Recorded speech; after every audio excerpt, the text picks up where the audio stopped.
নবী বলে, যুবক রে তুমি তওবা করো, তওবাকারীকে আল্লাহ পছন্দ করে ভালোবাসে। যুবক বলে, নবী গো আপনি আমার চেনেন না, আপনি আমার কথা মনে হয় শোনেন নাই। নবীজি বললেন, তুমি কে গো? যুবক বলি, ইয়া রাসূলুল্লাহ, ইয়া হাবিবাল্লাহ, আপনি কি জানেন না মক্কা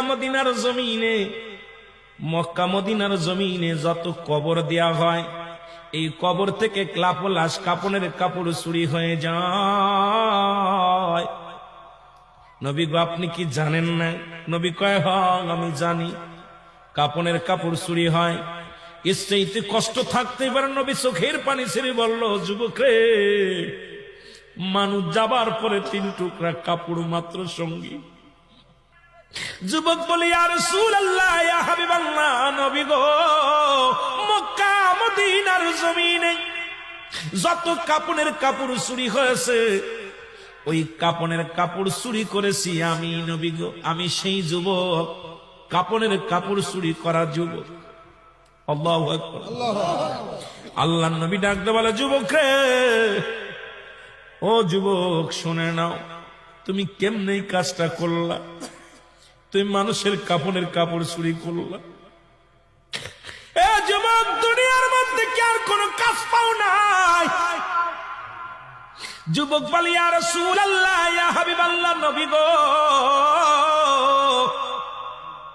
ও মায়ার নবী, আমি ভুল করেছি, আমারে আপনি তওবা করে দিন, আল্লাহ যেন আমারে মাফ করে দেয়। যুবক বলেন, আল্লাহর নবী বলে, যুবক রে তুমি তওবা করো, তওবা করলে আল্লাহ মাফ করে দিবে। যুবক বলে, নবী গো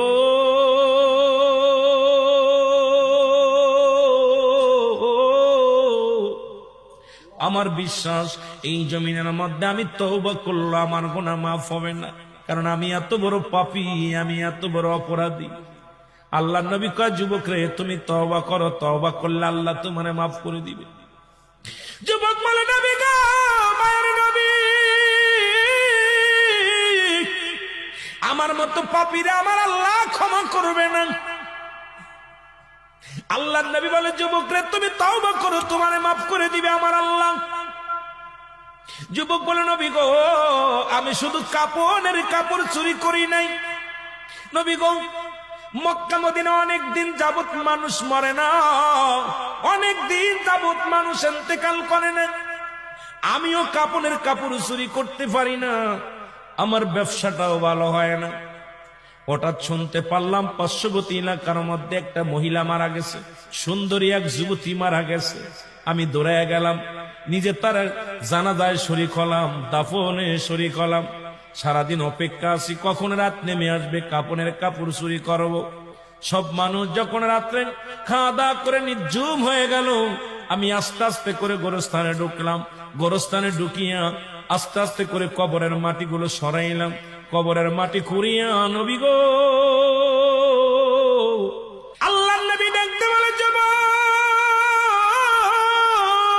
তুমি কি শুনাইলা?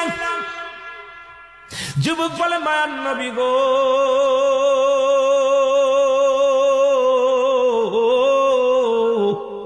ও মায়ার নবী, যখন আমি নবী গো ওই মহিলার সঙ্গে ব্যভিচার করিয়া কাপড় 3টা নিয়ে লাফ মেরে উঠলাম কবর থেকে, এমন সময় একটা আওয়াজ শুনতে পাইলাম, ডাকতে বলে, যুবক রে আজকে আমি তোরে বাধা দিতে পারলাম না, আজকে তোরে আমি ঠেকাইতে পারলাম না। ও যুবক, আমার সনে অন্যায় করলি, জীবনে কোনো বেগানা পুরুষ আমার জীবনে আসে নাই, আজকে তুই আমার সনে অন্যায় করলি, আমি আল্লাহর আদালতে মামলা দিলাম, আল্লাহ যেন কোনদিন তোরে ক্ষমা করে না। জোরে বল আল্লাহু আকবার। আল্লাহর নবী বলে, যুবক রে তুমি দূর হয়ে যাও, আমার কদম থেকে তুমি দূর হয়ে যাও, এত বড় অপরাধ তুমি করছো, এত বড় অন্যায় তুমি করছো, আমার কদম থেকে দূর হয়ে যাও। যুবক বলে, নবী গো আপনি রহমতের নবী, আমারে দূরে ফেলে দিবেন না। মার নবী, আমি শুনেছি আদম নবীর কাছ থেকে ঈসা নবী, ঈসা নবীর কাছ থেকে ইব্রাহিম নবী, ইব্রাহিম নবীর থেকে মুসা নবী, সব নবীর থেকে অপারগতা করবে, একমাত্র আপনি হবেন উম্মতের কান্ডারি। নবী গো, আপনি হলেন একমাত্র দরদি, আপনার কদম থেকে যদি আমার ফিরাইয়া দেন, কোথায় যাব রে নবী, কোথায় যে হাত পাতবো, কোথায় যে সাহায্য পাইব? আমার নবী বলে, দূর হয়ে যাও, তোমার মুখটা আমি দেখতে চাই না। চলে গেলেন যুবক কানতে কানতে, একটা দিন নয়, দুটি দিন নয়, 40টা দিন চোখের পানি ছেড়ে কান্দে। গাছের লতা পাতা খায়, গায়ের মধ্যে পোকা হয়ে গেছে, চোখের পানি পড়তে পড়তে চলের মধ্যে গা হয়ে গেছে। আমার দাদু ভাইয়েরা, ও আমার দরদি বন্ধুরা, শুনেন, সমস্ত গায়ের মধ্যে পোকা হয়ে গেছে, কঙ্কাল হয়ে গেছে, দেহখানা শুকাইয়া কান্দে আর বলে, আল্লাহ তুমি আমার মাফ করে দাও, আমি পাপী, আমি অপরাধী, আমার তুমি মাফ করে দাও, কবরে কান্দায়ও না। আল্লাহ, মানুষের প্রথম বিপদ হলো মরণ, দ্বিতীয় বিপদ হলো কবর, তৃতীয় বিপদ হলো কিয়ামতের ময়দান। আল্লাহ, একটার চাইতে একটা বড় বিপদ, তুমি আমারে মাফ করে দাও, আমারে তুমি ক্ষমা করে দাও আল্লাহ, ও আল্লাহ তুমি আমারে মাফ করে দাও। কানতে কানতে যুবকের দেহখানা কঙ্কাল হয়ে গেলেন। এলহাম আলো, যুবকের আর কান্দিস না, তোর চোখের পানি আল্লাহ সইতে পারে না। যিনি আসমান জমিনের মালিক, এই ভূখণ্ডের মালিক, যিনি চূর্ণ বিচ্ছিন্ন করে দিবে জমিনটা, আল্লাহ বলে কুল্লু মান আলাইহা ফান, সব কিছু শেষ করে দিবে আমার আল্লাহ। আল্লাহ বলে, বান্দারে এই জমিনটা চূর্ণ বিচ্ছিন্ন করে দিব আমি, এই জমিনের মাটিগুলো পুড়ায়া তামা বানায়া দিব আমি, এই জমিনের যত পানি আছে পানিগুলো পুড়ায়া ছাই বানায়া দিব আমি। আমি আল্লাহ যেদিন কিচ্ছু বলতে কিচ্ছু থাকবে না, সেদিন থাকবো শুধু আমি। আমার কথা না, কোরআনের কথা শুনে না। আল্লাহ বলে কুল্লু মান আলাইহা ফান, সব কিছু শেষ করে দিবে আমার আল্লাহ। আল্লাহ কয়, বান্দারে সেদিন থাকবো শুধু আমি আল্লাহ, আর আমি থাকবো আমার নবীর ভালোবাসা নিয়ে।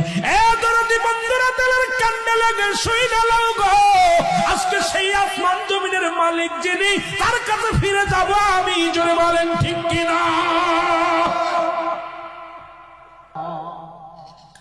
এ দরদি বান্দা শুনে নাও, যুবক কানতে কানতে রাসূলুল্লাহর কদমের মধ্যে হাজির হয়ে গেছে গো। নবীজি বলে, যুবক রে, তুমি আবার কেন আমার কাছে আসলে? যুবক বলে, নবী গো, আমি আপনার কদমের মধ্যে আসছি, আপনি আমারে আবার তওবা করায় দেন, আমার কোথাও যাওয়ার জায়গা নাই। নবী বলেন, যুবক তুমি আবার কেন আসছো? আমার জিবরিল আমিন ডাক দেখায়, নবী গো, যুবকের আর কান্দায়েন না। যুবকের চোখের পানি পড়ে গা হয়ে গেছে, চৌলের মধ্যে ঘা, গায়ের মধ্যে ঘা, দেহ কানা শুকায়া শুকায়া হাড্ডি হয়ে গেছে। নবী গো, এই যুবকরে আপনি ক্ষমা করে দেন। আমার নবী বলে, যুবকরে তুই তওবা কর। নবীজির কদমে তওবা করলেন। আমার ভাইয়েরা, তওবা করে মাফ চাইলেন। আজকে আমরা এত অন্যায় করেছি, একবার বসে চিন্তা করে, আজকে আমাদের পাপের কথা যদি আমাদের ছেলেরা জানতো, ছেলেরা জীবনেও বাবা বলে ডাকতো না। আপনার পাপের কথা যদি আপনার বিবি জানে, জীবনে আপনার বউ আপনার ঘর করবে না।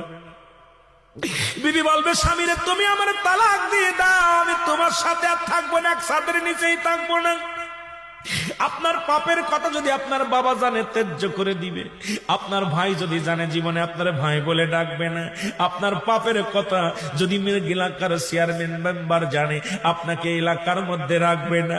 এত অন্যায় করার পর আমার আল্লাহ প্রকাশ করে নাই, গোপনে পাপ করেছেন, গোপনেই রাখছেন, গোপনের গোপন। সেই আল্লাহরে কেন কানবেন না? এত হাসি কেন, এত রহস্য, এত তামাশা কেন? একটা রাত্রে কি যায় নামাজে বসে আল্লাহরে ডাক দিছে, আমার আল্লাহ, আমি অপরাধী, আমি পাপী, আমি কত অন্যায় করেছি। যদি দুনিয়ার মানুষ জানতো, আমার এই দুনিয়ার মধ্যে জায়গা হতো না। আমার আল্লাহ, তুমি আমারে মাফ করে দাও। কারণ যিনি গোপনের গোপন, তিনি কত ভালোবাসে তার উম্মাত বান্দা বান্দিরে। আজকে কোনো কিছু প্রকাশ করে নাই, আজকে আপনার পাপের কাজগুলো আপনাদের প্রকাশ করে দেন নাই। সেই আল্লাহর দরবারে কাঁদার দরকার।